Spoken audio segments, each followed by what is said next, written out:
સર્વને મારા જય શ્રી કૃષ્ણ. આપ સર્વેનું મારી યુટ્યુબ ચેનલમાં હાર્દિક સ્વાગત છે. આજે આપણે વન પર્વનો એક અધ્યાય સાંભળીશું. પાંડવોએ બળપૂર્વક આખી પૃથ્વી જીતવા સમર્થ હતા, પરંતુ સત્યને ખાતર સઘળું સહન કર્યું. તો વિડીયોને અંત સુધી જરૂરથી જોજો. અને જો ચેનલમાં નવા હોય અને ચેનલને સબસ્ક્રાઈબ ના કરી હોય તો જરૂરથી કરજો. વન પર્વમાં પાંડવોને આશ્વાસન અને દ્રૌપદીને તું જ મહારાણી બનીશ એવી હૈયા ધારણ પ્રતિજ્ઞાપૂર્વક આપી અને શ્રી કૃષ્ણ દ્વારકા પધાર્યા. એ વાત વન પર્વના 22મા અધ્યાયમાં આવી છે. એ પછી ત્યાંના 31મા અધ્યાય સુધી અને પછીના વિરાટ પર્વના 71મા અધ્યાય સુધી શ્રી કૃષ્ણ કથાનરમાં ક્યાંય દર્શન દેતા નથી.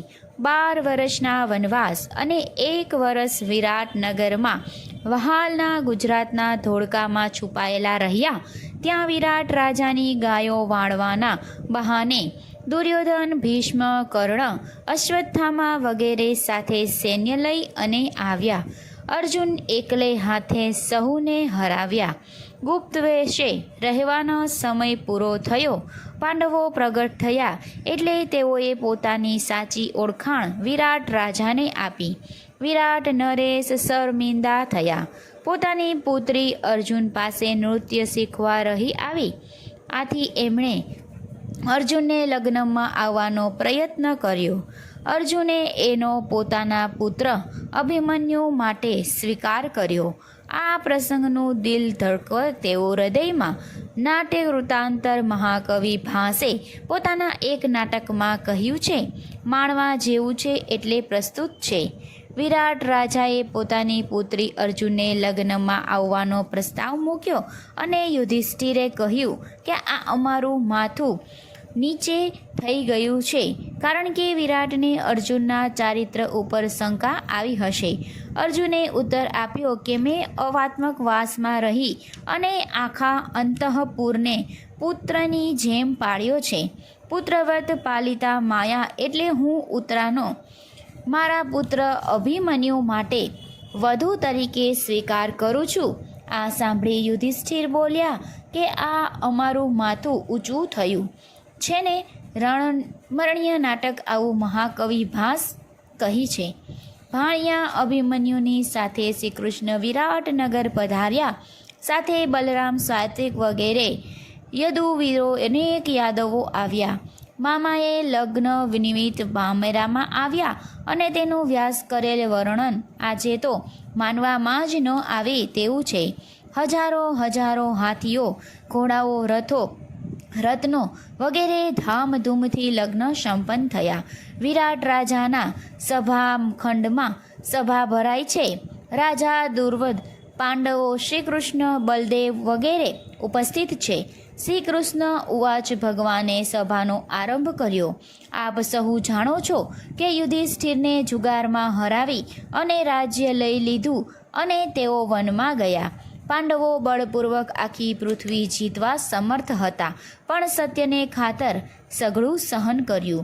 13 વર્ષ શરત મુજબ પૂરા કર્યા. 12 વર્ષ વનવાસ અને 13મું વર્ષ અજ્ઞાતવાસ. આ મહાત્મયોએ અસહ્ય એવા વિવિધ કલેશોને સહન કર્યા છે. હવે આપણે એવું વિચારવું જોઈએ કે જેમાં પાંડવો અને દુર્યોધનનું પણ હિત થાય.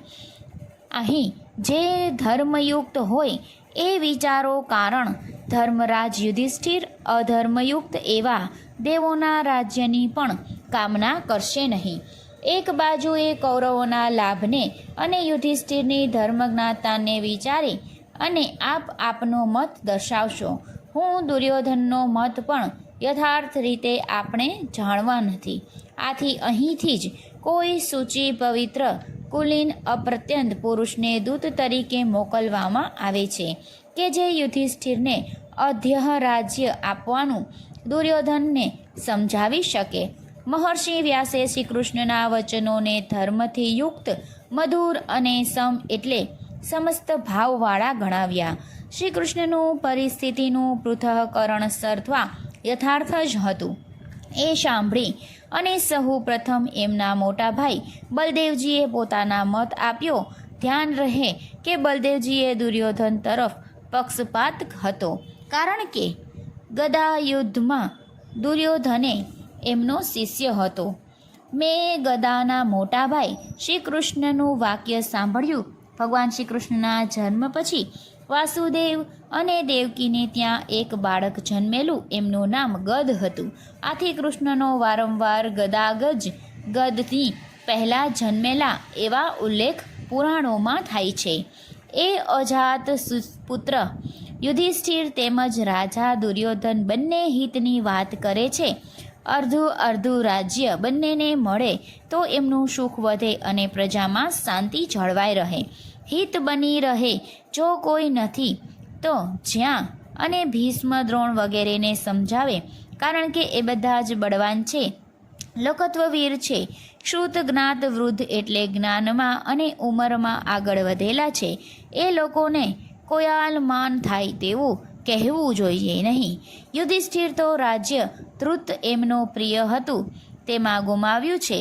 એ ધૂર્ત રમ્યા અને હાર્યા, એમાં શંકુનીનો કોઈ અપરાધ નથી. આથી યુદ્ધની આશંકા રાખ્યા વિના સામેથી સામ દામ દંડ અને ભેદ આ રાજનીતિ હતી એની સાથે વર્તવું જોઈએ. એ અર્થ સામથી સરે એ અર્થવાન, અને યુદ્ધમાં તો અન્ય અનીતિ થાય, અનર્થ થાય. આ સાંભળી વીર સાત્વિક બોલ્યા. ધ્યાન રહે કે સાત્વિક યાદવ વીર છે અને અર્જુનનો શિષ્ય છે. મારા ભાઈના યુદ્ધમાં મને કોઈ હરાવી શકે નહીં. અને યુદ્ધમાં એક યાદવ હતો જે પાંડવના પક્ષે યુદ્ધમાં સક્રિય રહ્યો હતો, અને અંતે ફક્ત 7 જ બચ્ચામાં તેના 5 પાંડવો, છઠ્ઠા શ્રી કૃષ્ણ અને 7મો સાત્યયિક હતો. જેવો માણસ હોય એવું જ તે બોલે.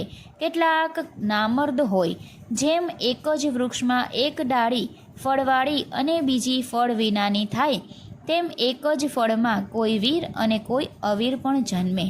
ધર્મરાજનો કોઈ દોષ નથી. પાસામાં કોવિદ હોશિયાર અનગ્ન પાસા ફેરવતા નથી. જાણનારાને હરાવે એમાં નવાય શું? જો તેઓ પાંડવોની પૌતૃક સંપત્તિ આપવા અનાક્તની કરે તો હું તેમને રણમાં બાણોથી હણાવી મહાત્મા એવા કુંતી પુત્રના ચરણમાં પ્રાણના ઠરાવીશ. અને ગાંડાર્ધન્ય અર્જુન કે ચક્રધારી કૃષ્ણને કોણ હરાવી શકે? આર્તયાથી શત્રુને મારવામાં કોણ અધર્મ હોતો નથી? ક્ષત્રિય ભીખ માંગે તો એ અધર્મ છે, અપરંત આપનારી વાત છે. અહીં તો પાંડુના પુત્ર રાજ્ય મેળવે એ જ વાત છે. નહીં તો બધા જ રણભૂમિમાં પૃથ્વી પર સદાય માટે સંયન કરી જશે. આ પછી દ્રૌપદી મત જણાવ્યો એ હવે આગળના વિડીયોમાં જોઈશું. તો સર્વને મારા જય શ્રી કૃષ્ણ.